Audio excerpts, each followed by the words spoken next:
In this lesson, we're going to find the inverse of a given function, to graph a function and its inverse, to identify the domain and range of a function and its inverse.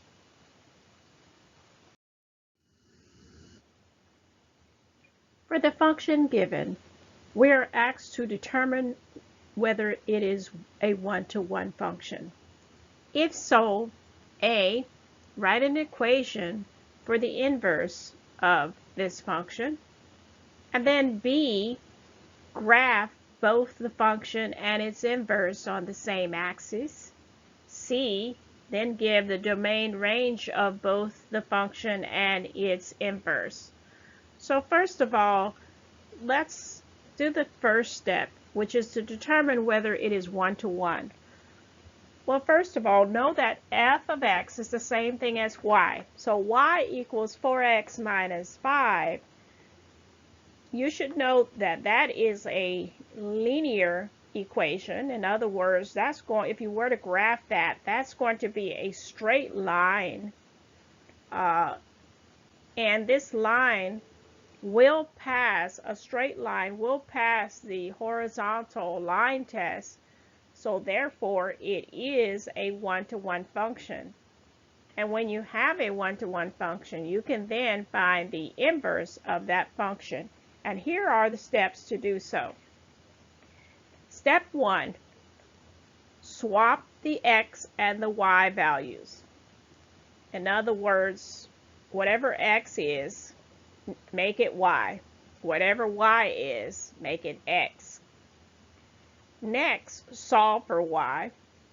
And then lastly, replace y with f inverse of x. So let's begin the process.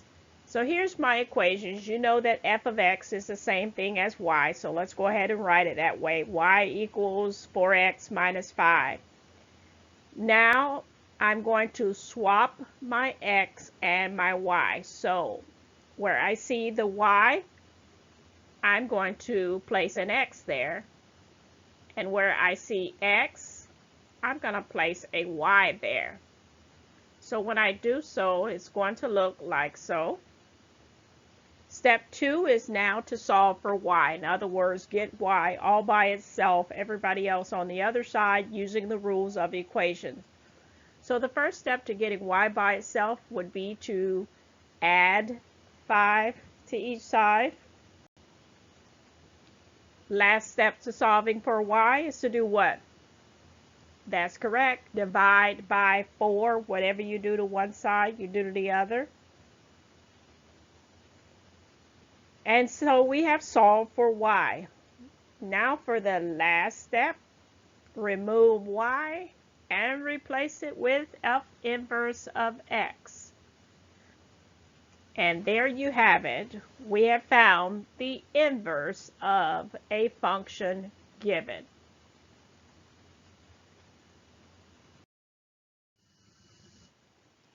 And now we're going to do part B, which is to graph both functions, both the function and its inverse. So to graph its function, here we have y equals 4x minus 5. That is a linear equation, which means it's a straight line. I can see from this straight line that, recall, whatever's in the back is your y-intercept. So it touches the y-axis at, in terms of a location, 0, -5. I also note that it has a slope of 4. So I can use the rise over the run, which is rise up 4 and run 1. So first you would plot that y-intercept of 0 and -5, and then rise and run to your next point. So that would be a rise of 4 and a run of 1. So once you graph that, it should look like so. And note there, it started there at the y-intercept at 0, down 5, and then it went up 1, 2, 3, 4, and run 1, and that takes you on your line. So next I want to graph the inverse function. So the inverse, recall this was the inverse. We can plug a few points in there to graph that, such as, for example, we can plug in a -5. If we plug in a -5, we're going to get a 0 up top. So then it would equal 0. So plugging in a -5, you're going to get an output of 0. You can also plug in some other points. Then you go ahead and plot. All we need is 2 points really to plot a line. So we're going to go ahead and plot those over 3 up 2, and then over -5 and stay at 0.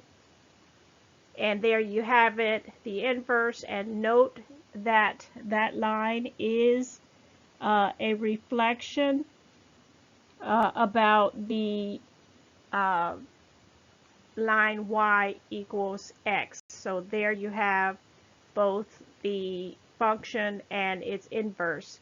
Now the last thing we need to do with this problem is to find the domain and range. And recall, for straight lines, the domain and range for both are going to be from -infinity to +infinity, because both left and to the right is going to extend to infinity in both directions, and up and down is also going to extend to infinity in both directions. And there you have it.